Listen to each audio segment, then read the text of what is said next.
Palestine নিয়ে এবং বিশেষ করে গাজা নিয়ে একটা ডকুমেন্টারি দেখব।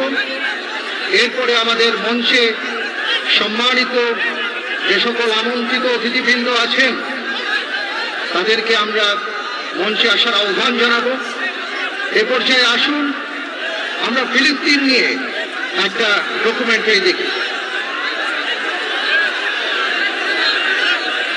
7 অক্টোবর যে দিনটিকে কেন্দ্র করে বিগত 1.5 বছরে 61,000-এর বেশি ফিলিস্তিনিকে নির্মমভাবে হত্যা করা হয়েছে, যাদের অধিকাংশই নারী এবং শিশু। প্রশ্ন হলো, ইসরায়েলের এই গণহত্যা এবং নির্মমতার ইতিহাস কি 7 অক্টোবরেই শুরু? না, পিছন ফিরে দেখা যায়। সাল 1897, প্রথম জার্নালিস্ট কংগ্রেস।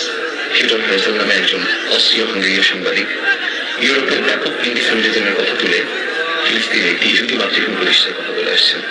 এই কংগ্রেসে নেতৃত্ব দিচ্ছেন তিনি। এর হাত ধরে 1917 সালে বেলফোর ঘোষণা আসলো। British foreign secretary Arthur Balfour Lord Baron রথস্টাইল্ডকে একটি চিঠিতে বললেন ফিলিস্তিনি ইহুদি রাষ্ট্র প্রতিষ্ঠার জন্য ব্রিটেন সমর্থন জানাবে। তখন ফিলিস্তিন ব্রিটিশদের দখলে, প্রথম বিশ্বযুদ্ধের পর অটোমানদেরকে পরাজিত করে তারা ফিলিস্তিন দখল করে নিয়েছিল। 1920 সাল হাকানা গঠিত হলো। হাকানা এক ধরনের সন্ত্রাসী মিলিশিয়া গোষ্ঠী যারা ফিলিস্তিনি জনগণের উপর গণহত্যা চালিয়ে তাদের জমি দখল করে একটি ইহুদি রাষ্ট্র প্রতিষ্ঠার কাজ শুরু করতে চাচ্ছিল। 1936-এ ফিলিস্তিনি ইহুদি অভিবাসন বেড়ে প্রায় 3.5 লাখে দাঁড়ায়, যার ফলে ইহুদিরা ফিলিস্তিনে মোট জনসংখ্যার 3% থেকে বেড়ে 30% পৌঁছে দেয়। এই ব্যাপক জনসংখ্যা পরিবর্তনের কারণে ফিলিস্তিনি জনগণের উপর প্রচন্ড চাপ তৈরি হয়। তারা তাদের জমি, জীবিকা সবকিছুই হারাচ্ছিল। ফলশ্রুতিতে 1936 থেকে 1940 সালে গ্রেট আরব বিপ্লব শুরু হয়। ফিলিস্তিনি জনগণ তাদের অধিকার রক্ষার জন্য বিদ্রোহ শুরু করে, কিন্তু ব্রিটিশ বাহিনী তাদের উপর নিষ্ঠুর আক্রমণ চালায়। ফলে 5,000-এর বেশি ফিলিস্তিনি শহীদ হন এবং 15,000-এর বেশি আহত হন। 1940-এর দশকে ইরগুন এবং ইস্টার্ন গ্যাং নামে নতুন সন্ত্রাসী মিলিশিয়া গোষ্ঠী তৈরি হয়। 1946 সালে ইরগুন জেরুজালেমের কিংস ডেভিড হোটেলে বোমা হামলা চালায়, যার ফলে 96 জন শহীদ হন। 1947 সালে জাতিসংঘ ফিলিস্তিন বিভাজন পরিকল্পনা গ্রহণ করে এবং 29 নভেম্বর 1947-এ জাতিসংঘ ফিলিস্তিনকে 2টি রাষ্ট্রে বিভক্ত করার প্রস্তাব দেয়, একটি ইহুদি রাষ্ট্র আর একটি রাষ্ট্র মুসলিম এবং খ্রিস্টান আরবদের। এই সিদ্ধান্তে আরব বিশ্ব নেতা এবং ফিলিস্তিনি জনগণের বিরোধিতা থাকলেও জাতিসংঘ তা পরিপূর্ণভাবে উপেক্ষা করে। 1948 ফিলিস্তিনিদের উপর জার্নালিস্ট মিলিশিয়াগুলোর হামলা শুরু হয়, যা নাকবা বা ক্যাটাস্ট্রফি নামে পরিচিত। 1948 সালের 14 মে ইসরায়েল রাষ্ট্র প্রতিষ্ঠার ঘোষণা আসলো, যার একদিন পর যুক্তরাষ্ট্র ইসরায়েলকে রাষ্ট্র হিসেবে স্বীকৃতি দেয়। ফলশ্রুতিতে 7.5 লাখের বেশি ফিলিস্তিনিকে তাদের নিজের মাতৃভূমি থেকে উৎখাত করা হয়, বাড়িঘর ছিনিয়ে নেওয়া হয়, ধ্বংস করা হয় এবং হাজার হাজার লক্ষ লক্ষ ফিলিস্তিনি শরণার্থী শিবিরে আশ্রয় নিতে বাধ্য হয়। 1950 সাল ইসরায়েলের নেসেট ল অব রিটার্ন আইন পাশ করে, যা বিশ্বের যে কোনো ইহুদিকে ইসরায়েলে বসবাসের অধিকার দেয়। কিন্তু সেই একই অধিকার এই ফিলিস্তিন যাদের জমি, যাদের মাতৃভূমি, তাদের কাছ থেকে সম্পূর্ণ কেড়ে নেওয়া হয়। 1953 সালে ইসরায়েল গাজার উপর প্রথম বড় আক্রমণ চালায়। 1956 সালে সুয়েজ ক্যানেল ইস্যুতে যখন সারা পৃথিবী মিশরের দিকে তাকিয়ে, ঠিক তখনই ইসরায়েল যুদ্ধের নামে খান ইউনিস এবং রাফায় নির্মম হত্যাকাণ্ড চালিয়ে কমপক্ষে 400 ফিলিস্তিনিকে হত্যা করে। 1967 সালে আরব ইসরায়েল যুদ্ধের সময় ইসরায়েল আকস্মিক আকাশ আক্রমণ চালিয়ে প্রায় 20,000 আরবকে হত্যা করে এবং অবৈধভাবে ওয়েস্ট ব্যাংক, পূর্ব জেরুজালেম এবং গাজা দখল করে এবং 4 লক্ষ ফিলিস্তিনিকে ওয়েস্ট ব্যাংক থেকে বের করে দেওয়া হয়। ইসরায়েলি দখলদারের সংখ্যা বেড়ে দাঁড়ায় 6 লাখ। 1982 সালে ইসরায়েল খ্রিস্টান জঙ্গি সংগঠন ফালাঙ্গিস্টদের সাথে জোট বেঁধে বৈরুতের ফিলিস্তিনি শরণার্থী শিবির অঞ্চলগুলোতে হামলা চালায়, যেখানে তারা প্রায় 3,000-এর বেশি ফিলিস্তিনিকে হত্যা করে। 1987 থেকে 1993 পর্যন্ত প্রথম ইন্তিফাদা শুরু হয়, যেখানে ফিলিস্তিনি জনগণ তাদের অধিকার রক্ষার জন্য বিদ্রোহ করে, যা পরে গাজার জাবালিয়া শরণার্থী শিবিরেও ছড়িয়ে পড়ে। ফিলিস্তিনের এই প্রথম বিদ্রোহকে কেন্দ্র করে সহস্রাধিক ফিলিস্তিনি শহীদ হন।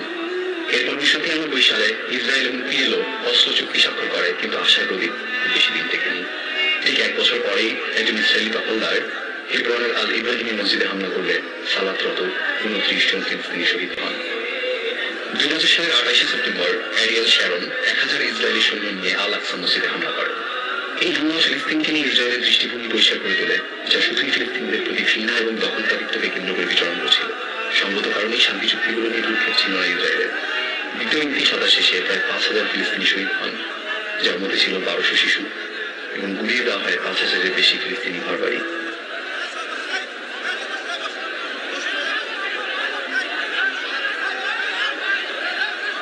আসসালামু আলাইকুম। আপনাদেরকে অনুরোধ করছি, আমরা এখানে গাজার মজলুম মুসলমানদের পক্ষে আমাদের মনের আবেগ প্রকাশ করার জন্য এসেছি।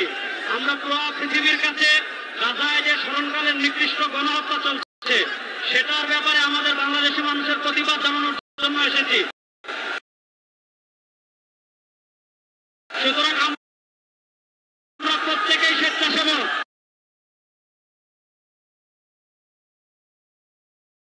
আপনাদেরকে অনুরোধ করবো, আমরা যে যেখানে আসি বসে যাই। আপনাদেরকে অনুরোধ করবো, আমাদের জাতীয় নেতৃবৃন্দ এখানে আছেন, আমরা যে যেখানে আছি বসে যাই। আমরা এখনই আমাদের জাতীয় নেতৃবৃন্দ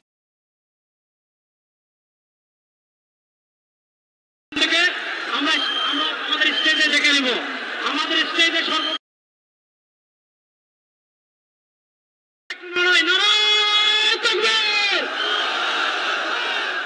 খতিব মহোদয়ের আগমন। ফিলিস্তিন ফিলিস্তিন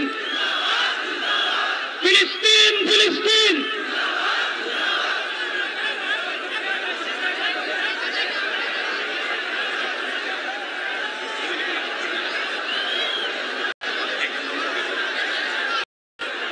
আসসালামু আলাইকুম ওয়া রাহমাতুল্লাহি ওয়া বারাকাতুহু।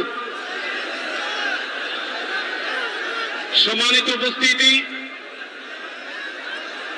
বাংলাদেশের সর্বস্তরে সকল দল মত, চিন্তা, দর্শন, সকল মত এবং পথে সকল মিছিলের মোহনা মিশে গেছে আজকের এই মহাগণ জামায়াতে।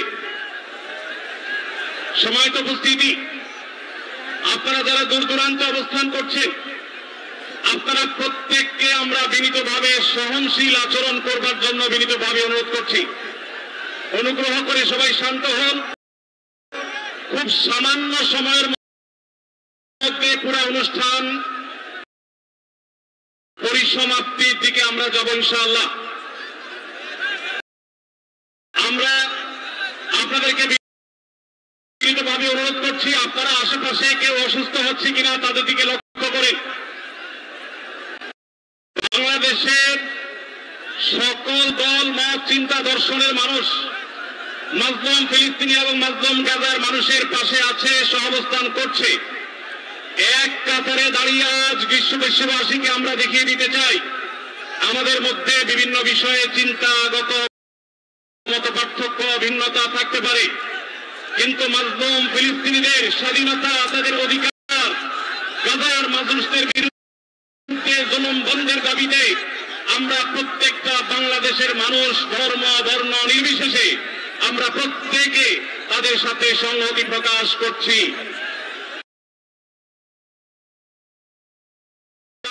ধাক্কাধাক্কি করবেন না। আপনাদেরকে বিনীতভাবে শান্ত হতে অনুরোধ করছি। আমরা এখনই মঞ্চে মেহমানদেরকে ডেকে এনে অনুষ্ঠানের সমাপ্তির দিকে যাব।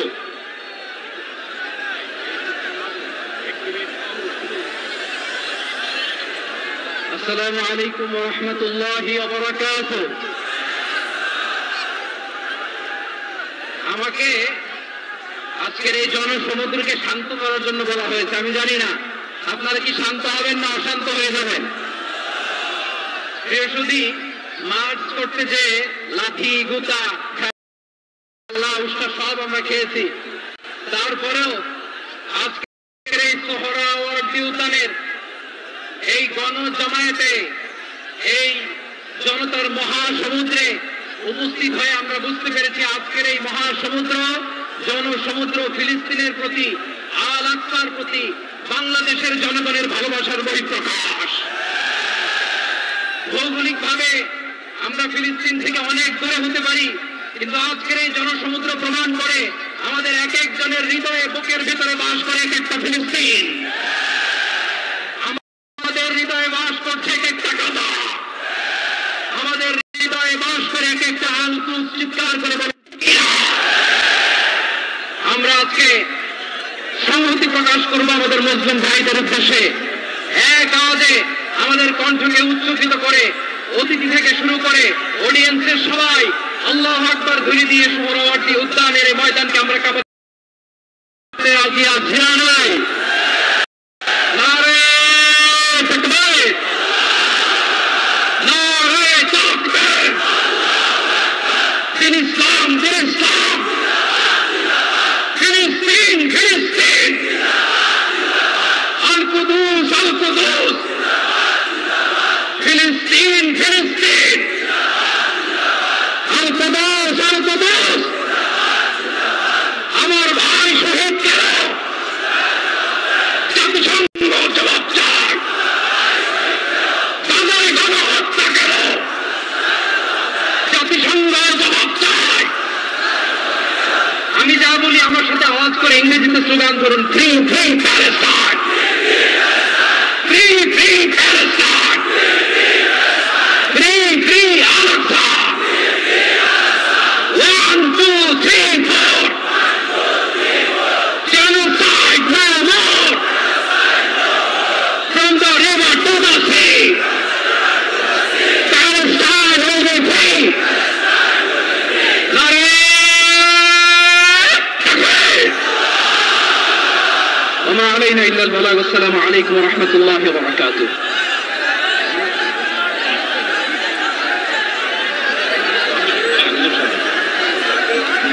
সময় উপস্থিতি, আমরা শুধুমাত্র আপনাদেরকে শান্ত করবার জন্য কিছু স্লোগান দেওয়ার চেষ্টা করেছি। আমি এই মুহূর্তে মঞ্চে ডেকে নিচ্ছি বাংলাদেশ জাতীয়তাবাদী দলের স্থায়ী কমিটির সদস্য জনাব সালাউদ্দিন আহমদ। জনাব সালাউদ্দিন আহমদকে আমি মঞ্চে আসার জন্য বিনীতভাবে অনুরোধ করছি। এবার আমি অনুরোধ করছি মঞ্চে আসার জন্য দৈনিক আমাদের সম্পাদক জনাব মাহমুদুর রহমানকে।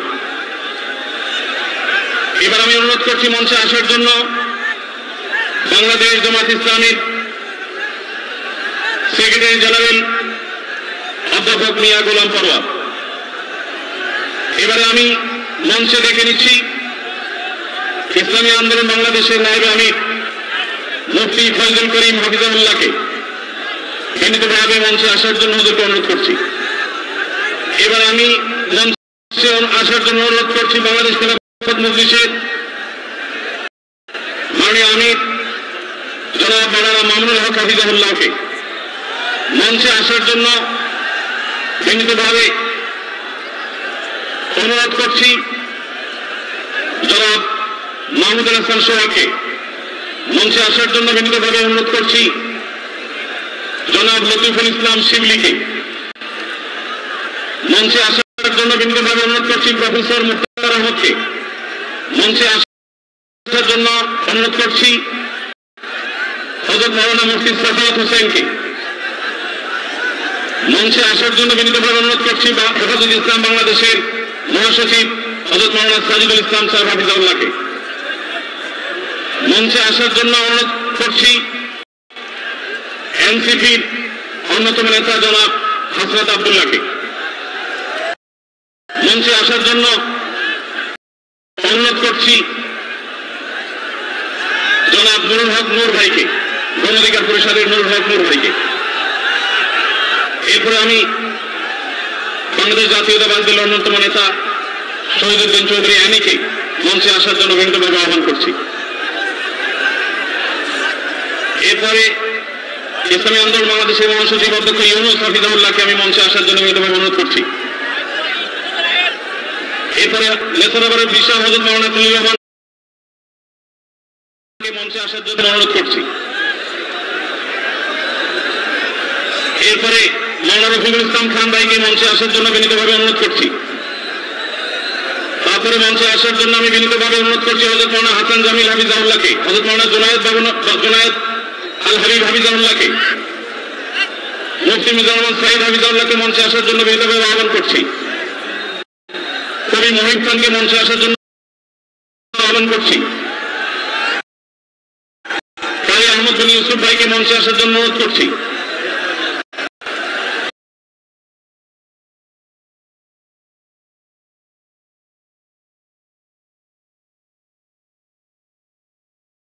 জনাব রাশেদ প্রধানকে আমি মঞ্চে আসার জন্য বিনীতভাবে অনুরোধ করছি রাশেদ প্রধানকে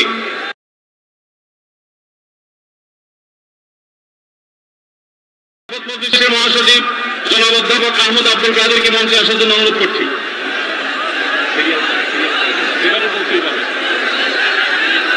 আইন শৃঙ্খলা বাহিনীর প্রতি বিশেষ অনুরোধ করছি, স্টেজের হাতের ডানে পিছনের ব্যানার ভেঙে গেছে, পিছনের হাতে স্টেজের ডান পাশে আইন শৃঙ্খলা বাহিনীর প্রতি অনুরোধ, স্বেচ্ছাসেবকদের প্রতি অনুরোধ।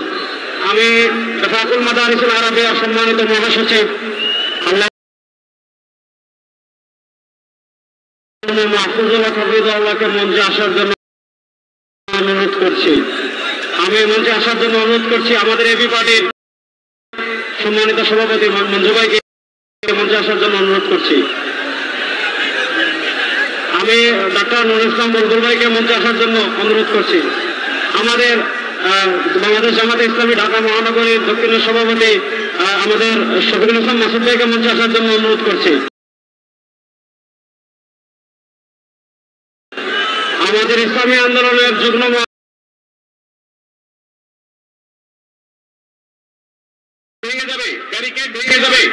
অনুগ্রহ করে আপনারা একটু ধৈর্য ধারণ করুন। আপনাদেরকে বিনীতভাবে ধৈর্য ধারণ করার জন্য অনুরোধ করা যাচ্ছে। ডান পাশে যারা আছেন অনেক বেশি চাপাচাপি করা হচ্ছে, ব্যারিকেড ভেঙে যাওয়ার উপক্রম। অনুগ্রহ করে সবাই শান্ত হন এবং ধৈর্য ধারণ করেন।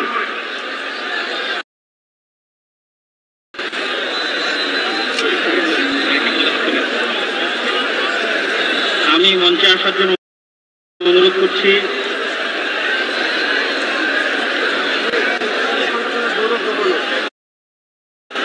আমি ইসলামিক ফাউন্ডেশনের বোর্ড অফ গভর্নর মৌলানা মুসাদ্দিক বিল্লাল মাদানীকে মঞ্চে আসার জন্য অনুরোধ করছি। আমাদের জামাত ইসলামের মহানগর উত্তরের সেলিমুদ্দিন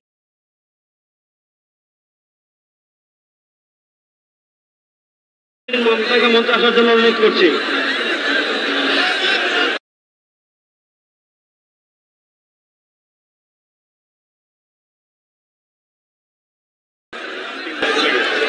ডক্টর ফয়জুল্লাহ ভাইকে মঞ্চে আসার জন্য অনুরোধ করছি।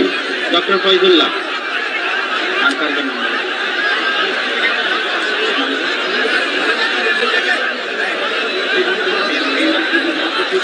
ইসলামী ছাত্র শিবিরের কেন্দ্রীয় সভাপতি জাহিদুল ইসলাম ভাইকে মঞ্চে আসার জন্য অনুরোধ করছি।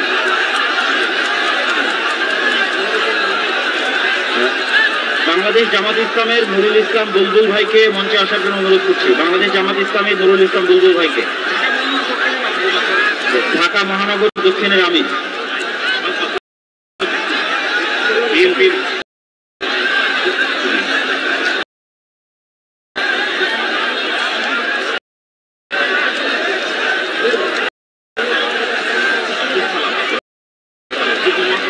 যুগ্ম মহাসচিব আব্দুল সালাম জনাব আব্দুল সালামকে মঞ্চে আসার জন্য বিনীত অনুরোধ করছি।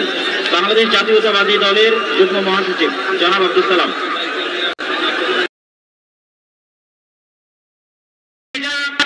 নির্দিষ্ট কোন দল, নির্দিষ্ট কোন মত, নির্দিষ্ট ঘটনার সমাবেশ নয়। আজকের এই গণজমায়েত বাংলাদেশের সব ঘটনার শীর্ষ সকলে যারা এসেছেন, আমাদের সকলে আজকের এই সমাবেশ। আমরা আরো যারা আসছেন তাদেরকে ধন্যবাদ জানাচ্ছি, আন্তরিক ধন্যবাদ জানিয়ে আমরা আমাদের পরবর্তী কার্যক্রমে যাচ্ছি ইনশাআল্লাহ।